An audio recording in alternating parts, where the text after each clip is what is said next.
ತ್ರಿವಿಕ್ರಮ್ನ ಇಷ್ಟಪಟ್ಟಿರ್ತಾರೆ, ಅದು ಪಾತ್ರವಾಗಿ ಇಷ್ಟಪಟ್ಟಿರಲ್ಲ. ಇಲ್ಲಿ ಬಂದು ನಾನೇನೋ ಸಿನಿಮಾದಲ್ಲಿ ತುಂಬ ದೊಡ್ಡ ಸ್ಟಾರ್ ಆಗಿಬಿಡ್ತೀನಿ, ನನ್ನನ್ನು ಇಷ್ಟಪಟ್ಟವರೆಲ್ಲ ಬಂದು ನನ್ನ ಸಿನಿಮಾ ನೋಡ್ತಾರೆ. ಸೊ ಅದಾಗಲ್ಲ. ಸೊ ಅಂದರೆ ಮೆಚುರಿಟಿ ಅನ್ನೋದಾದರೆ ಬಿಗ್ ಬಾಸಿಂದ ಮನೆಯಿಂದ ಬಂದಿದ್ದಕ್ಕೆ ಅಲ್ಲ, ಆ್ಯಂಡ್ ಒಳಗೆ ಆಚೆ ಇದ್ದಾಗಲೂ ಗೊತ್ತಿತ್ತು, ಅಂದರೆ ಅದಕ್ಕೆ ಹೋಗಿನ ಮುಂಚೆಯಿಂದನೂ ಗೊತ್ತಿತ್ತು, ಎಲ್ಲೋ ಒಂದು ಕಡೆ ಆಸೆ ಅಷ್ಟೇ. ಮಿನಿಮಮ್ ಒಂದು ಸಿನಿಮಾ ಮಾಡೋದಕ್ಕೆ 1 ವರ್ಷ ಬೇಕಾಗುತ್ತೆ. ಸೊ ಹೊಸಬ್ರಿಗಂತೂ ನಿಮ್ಗೆ ಗೊತ್ತೇ ಇದೆ, ಹೊಸಬ್ರು ಅಂತ ಹೇಳಲ್ಲ. ಸೊ ಈ ಥರ ಮಧ್ಯಮ ವರ್ಗದಲ್ಲಿ ಆಡ್ತಾ ಇರ್ತೀವಿ, ಆ ಕಡೆ ಎಲ್ಲ ಈ ಕಡೆ ಎಲ್ಲ ಅಂತ. ದುಡ್ಡಿಲ್ಲ ಅಂದಾಗ ಯಾವನು ಕೊಡಲ್ಲ ಅಂತ ತುಂಬ ಚೆನ್ನಾಗಿ ಗೊತ್ತು. ಸೊ ನಿನ್ನ ತಟ್ಟೆಲ್ಲ ಅನ್ನ ಇಲ್ಲ ಅಂದಾಗ ಯಾವನ ಒಂದು ತಟ್ಟೆಯಿಂದ ಹಾಕಲ್ಲ ಅಂತ ತುಂಬ ಚೆನ್ನಾಗಿ ಗೊತ್ತು. ಸೊ ಇದೆಲ್ಲ ರಿಯಾಲಿಟಿಗಳು ನೋಡಿದಾಗ ನೀನು ಮಾಡ್ಕೊಂಡು ಹೋಗ್ತಾ ಇರೋ, ಆಮೇಲೆ ಮಿಕ್ಕಿದಾಗುತ್ತೆ ಅಂತಾರೆ. ಸರ್, ಅಭಿಪ್ರಾಯಗಳು ಯಾವತ್ತೂ ನಮ್ಮನೆ ಬಂದು ಅನ್ಸಲ್ಲ. ಆ್ಯಂಡ್ ತುಂಬ ಚೆನ್ನಾಗಿ ಗೊತ್ತಿರೋದು, ಕ್ಲೋಸ್ ಫ್ರೆಂಡ್ಸ್ ಆಗಿರ್ಬೋದು, ವರ್ಕ್ನವರ್ ಆಗಿರ್ಬೋದು, ಏನೇ ಆಗಿರ್ಬೋದು, ತುಂಬ ಅರ್ಜೆಂಟ್ ಮಾಡಿದೆ ಅನ್ನೋದು ಅದು ನನಗೆ ಯಾರು ಬರ್ತಾರೆ, ಈಗ KVN ಬರುತ್ತೆ ಇಲ್ಲ ಒಂಬಳೆ ಬರುತ್ತೆ ನನಗೆ. ಸೊ ಬಿಗ್ ಬಾಸ್ ನನಗೆ ಏನು ಕೊಟ್ಟಿದೆ ಅಂತಂದರೆ ಜನಗಳ ಮಧ್ಯೆ ಬಿಟ್ಟಿದ್ದೀವಿ. ಸೊ ಇಲ್ಲಿ ಗೆಲ್ಲೋದು ಬಿಡೋದು ಬಿಟ್ಟಿದ್ದು ಅಂತ ಬಿಟ್ಟಿದೆ. ಸೊ ಇಲ್ಲಿ ನನಗೆ ಬೇಕಾದಂಥ ದಾರಿನ ಚೂಸ್ ಮಾಡ್ಕೊಳ್ಳೋ ಅಂತ ಟೈಮ್ ಆ್ಯಂಡ್ ಅಷ್ಟು ತಲೆ ಇದೆ ಅಂತ ನನಗೆ ಗೊತ್ತು. ಇನ್ನೇನು ಮದುವೆಗೆ ರೆಡಿ ಆಗಮ್ಮ. ಮುದ್ದು ಸೊಸೆ ಇದೇ ಸೋಮವಾರದಿಂದ ರಾತ್ರಿ 7:30ಕ್ಕೆ. ನಮಸ್ತೆ, ನೀವು ನೋಡ್ತಾ ಇದ್ದೀರಾ ಫಿಲ್ಮ್ ಬೀಟ್ ಕನ್ನಡ. ನಾನು ಯಶ್ವಂತ್. ಕಲರ್ಸ್ ಕನ್ನಡ ಈಗಾಗಲೇ ಸಿಕ್ಕಾಪಟ್ಟೆ ಎಂಟರ್ಟೈನ್ ಮಾಡ್ತಾ ಇರೋಂಥದ್ದು ಸೀರಿಯಲ್ ಮೂಲಕ, ರಿಯಾಲಿಟಿ ಶೋಗಳ ಮೂಲಕ, ಹೊಸ ಸಿನಿಮಾಗಳ ಮೂಲಕ. ಇನ್ನು ಸೀರಿಯಲ್ಗಳ ಸುರಿಮಳೆ, ಹೊಸ ಸೀರಿಯಲ್ಗಳು ಇತ್ತೀಚೆಗಂತೂ ಸಿಕ್ಕಾಪಟ್ಟೆ ಬರ್ತಾ ಇದೆ. ಇತ್ತೀಚೆಗೆ ಸಿಕ್ಕಾಪಟ್ಟೆ ಪ್ರೋಮೋಯಿಂದಲೇ ಸದ್ದು ಮಾಡಿರೋದು ಯಾವುದು ಅಂತಂದರೆ ಮುದ್ದು ಸೊಸೆ. ಮೇನ್ ಏನು ಅಂತಂದರೆ ಅದರಲ್ಲಿ ತ್ರಿವಿಕ್ರಮ್ ಅವರು ಈಗ ಆ್ಯಕ್ಟ್ ಮಾಡ್ತಾ ಇದ್ದಾರೆ ಅಂತ. ಸೊ ಇವತ್ತು ತ್ರಿವಿಕ್ರಮ್ ಅವರು ನನ್ನ ಜೊತೆ ಇದ್ದಾರೆ, ಮಾತಾಡ್ತಾ ಹೋಗ್ತೀನಿ. ಹಾಯ್.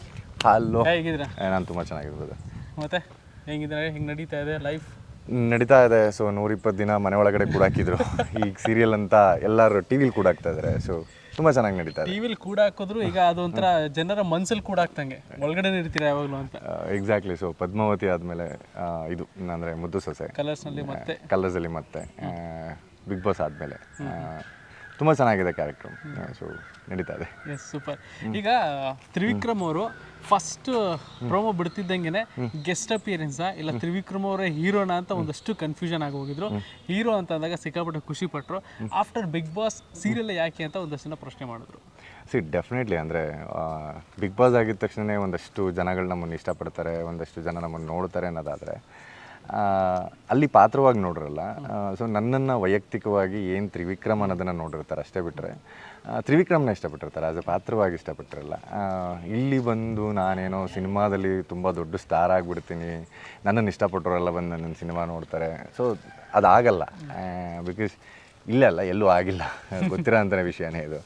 ಅದನ್ನು 11 ಸೀಸನ್ ಕನ್ನಡದಲ್ಲಿ ನೋಡ್ಕೊಂಬಂದಿರೋ ನನಗೆ ತುಂಬ ಚೆನ್ನಾಗಿ ಗೊತ್ತಾಗಿದೆ. ಅಂದರೆ ಇಲ್ಲಿ ಬಂದಂಥ ಆಫರ್ಸ್ಗಳನ್ನ ನನ್ನ ಕ್ಯಾರೆಕ್ಟರ್ಗೆ ನನಗೆ ಹೆಂಗೆ ಸೂಟ್ ಆಗುತ್ತೆ ಅಂತ ನೋಡಿ ಒಪ್ಕೋಬೇಕಾದಂಥ ಪರಿಸ್ಥಿತಿ ಇದು. ಸಿನಿಮಾಗಳು ಹೇಗೆ ನಡೀತಾ ಇದೆ ಅಂತ ತುಂಬ ಚೆನ್ನಾಗಿ ಗೊತ್ತು ನನಗೆ.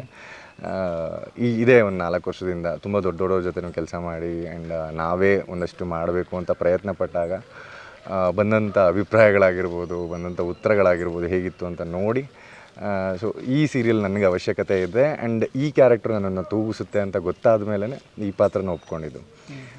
ಸೊ ಸೀರಿಯಲ್ ಎಷ್ಟು ಅವಶ್ಯಕತೆ ಇದೆ ಅನ್ನೋದಕ್ಕೆ ಒಂದು ಪಾತ್ರವಾಗಿ ನಾವು ಜನಗಳ ಮಧ್ಯೆ ಇರಲೇಬೇಕಾಗತ್ತೆ, ಅದೊಂದು ಕನೆಕ್ಷನ್ ಬೇಕೇ ಬೇಕಾಗುತ್ತೆ. ಇಲ್ಲ ಅಂತಂದರೆ ನಾನೊಂದು ಸಿನಿಮಾ ಪಾತ್ರವಾಗಿ ಕಾಣಿಸ್ಕೋತೀನಿ ಅನ್ನೋದಾದರೆ ಮಿನಿಮಮ್ ಒಂದು ಸಿನಿಮಾ ಮಾಡೋದಕ್ಕೆ 1 ವರ್ಷ ಬೇಕಾಗುತ್ತೆ. ಸೊ ಹೊಸಬ್ರಿಗಂತೂ ನಿಮಗೆ ಗೊತ್ತೇ ಇದೆ, ಹೊಸಬ್ರು ಅಂತ ಹೇಳಲ್ಲ.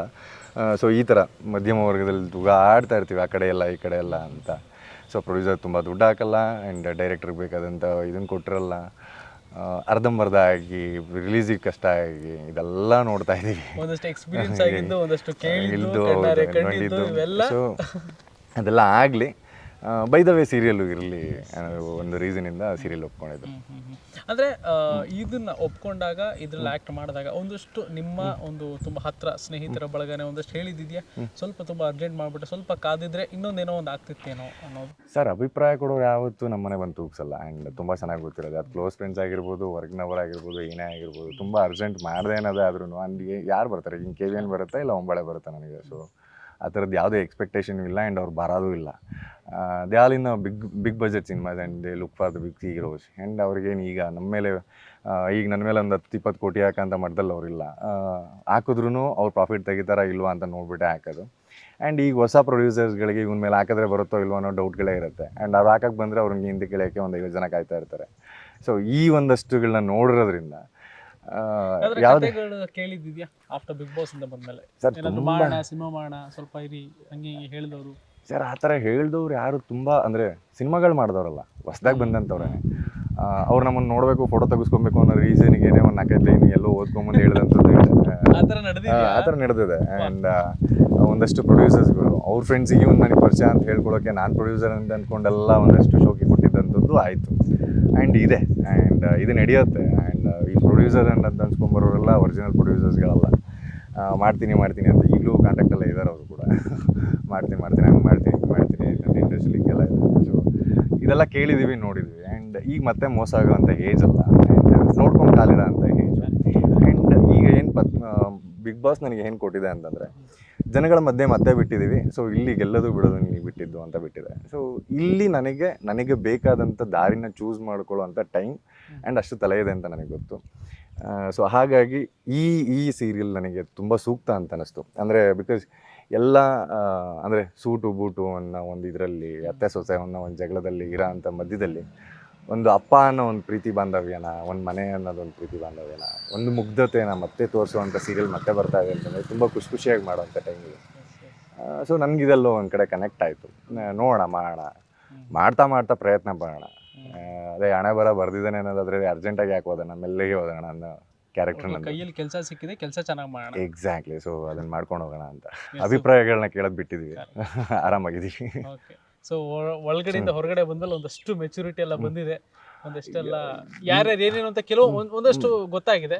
ಸೊ ಇವಾಗ ನಾನು ಹೆಂಗೆ ಹೋಗ್ಬೇಕು, ನನ್ನವೇ ನಾನು ಕಂಡುಕೊಂಡ್ರೆ ಇದ್ರಲ್ಲಿ ಆರಾಮಾಗಿ ಹೋಗ್ಬೋದು ಅನ್ನೋದು ಮನಸ್ಸಿತ್ತು. ಸೊ ಅಂದರೆ ಮೆಚುರಿಟಿ ಅನ್ನೋದಾದರೆ ಬಿಗ್ ಬಾಸಿಂದ ಮನೆಯಿಂದ ಬಂದಿದ್ದಕ್ಕೆಲ್ಲ, ಆ್ಯಂಡ್ ಒಳಗೆ ಆಚೆ ಇದ್ದಾಗಲೂ ಗೊತ್ತಿತ್ತು. ಅಂದರೆ ಅದಕ್ಕೆ ಹೋಗೋಕ್ಕಿಂತ ಮುಂಚೆಯಿಂದನೂ ಗೊತ್ತಿತ್ತು, ಎಲ್ಲೋ ಒಂದು ಕಡೆ ಆಸೆ ಅಷ್ಟೇ ಅದು. ಸೊ ಯಾವುದನ್ನು ರಿಜೆಕ್ಟ್ ಮಾಡಬಾರ್ದು, ಬಂದಿದ್ದನ್ನೆಲ್ಲ ಒಪ್ಕೊಂಡು ಮಾಡಬೇಕಾಗತ್ತೆ, ತೂಕ ಹಾಕಕ್ಕೆ ಹೋಗ್ಬಾರ್ದು, ಯಾರು ಹೆಂಗಿರ್ತಾರೆ ಗೊತ್ತಿಲ್ಲ ಅನ್ನೋದೊಂದು ಒಂದು ಮುಗ್ಧತೆ ಅಂತಿರೋ ಇಲ್ಲ ಒಂದು ಎಕ್ಸ್ಪೆಕ್ಟೇಷನ್ಸ್ ಅಂತಿರೋ ಗೊತ್ತಿಲ್ಲ. ಈಗೇನಾಗಿದೆ ಒಂದು ರಿಯಾಲಿಟಿ, ದುಡ್ಡಿಲ್ಲ ಅಂದಾಗ ಯಾವನೂ ಕೊಡಲ್ಲ ಅಂತ ತುಂಬ ಚೆನ್ನಾಗಿ ಗೊತ್ತು. ಸೊ ನಿನ್ನ ತಟ್ಟೆಲ್ಲ ಅನ್ನ ಇಲ್ಲ ಅಂದಾಗ ಯಾವನೋ ಅವನ ತಟ್ಟೆಯಿಂದ ಹಾಕಲ್ಲ ಅಂತ ತುಂಬ ಚೆನ್ನಾಗಿ ಗೊತ್ತು. ಸೊ ಇದೆಲ್ಲ ರಿಯಾಲಿಟಿಗಳು ನೋಡಿದಾಗ ನೀನು ಮಾಡ್ಕೊಂಡು ಹೋಗ್ತಾ ಇರೋ, ಆಮೇಲೆ ಮಿಕ್ಕಿದಾಗತ್ತೆ ಅನ್ನೋ ಥರ. ಸೊ ನಿಂತಿದ್ದೀನಿ ಅಷ್ಟೇ. ಓಕೆ. ಸೊ ಇವಾಗ ಸೀರಿಯಲ್ ಮೂಲಕ ಮತ್ತೆ ಎಂಟರ್ಟೈನ್ ಮಾಡೋಕ್ಕೆ ಬರ್ತಾ ಇದ್ದೀರಾ. ಸೀರಿಯಲಿಂದ ಈಗ ನೀವು ಹೇಳಿದ್ರಿ ತಂದೆ ಮಗನ ಒಂದು ಸಂಬಂಧ ಅಂತ. ಸೊ ಒಳಗಡೆ ಇದ್ದಾಗಲೂ ಬಿಗ್ ಬಾಸ್ ಮಾಡಲು ತಂದೆ ಮಗನ ಸಂಬಂಧ ಹೆಂಗಿದ್ವಿ ಅನ್ನೋದೆಲ್ಲ ಹೇಳಿದ್ರಿ. ಸೊ ಹೆಂಗಿದೆ ಇವಾಗ ರಿಯಲ್? ಅಂದರೆ ಒಳಗಡೆ ಹೇಳಿದ್ದು ನಮ್ಮ ತಂದೆ ಇಲ್ಲ ಅನ್ನೋದು ನನಗೆ ಎಷ್ಟು ಕಾಡ್ತಾ ಇದೆ ಅಂತ. ಆ್ಯಂಡ್ ಇಲ್ಲಿ ಒಂದು ಪಾತ್ರವಾಗಿಯೇ ಭದ್ರಂಗೆ ಒಂದು ಶಿವರಾಮೇಗೌಡ ಅನ್ನೋ ಪಾತ್ರವಾಗಿಯೇ, ಆ್ಯಂಡ್ ಅವರು ಅಷ್ಟೇ ಪ್ರೀತಿ ಕೊಡ್ತಾರೆ, ನಾನು ಅಷ್ಟೇ ಭಕ್ತಿ ಕೊಡಬೇಕು ಅನ್ನೋದೊಂದು ಪಾತ್ರವಾಗಿಯೇ ನೋಡಿದ್ದು.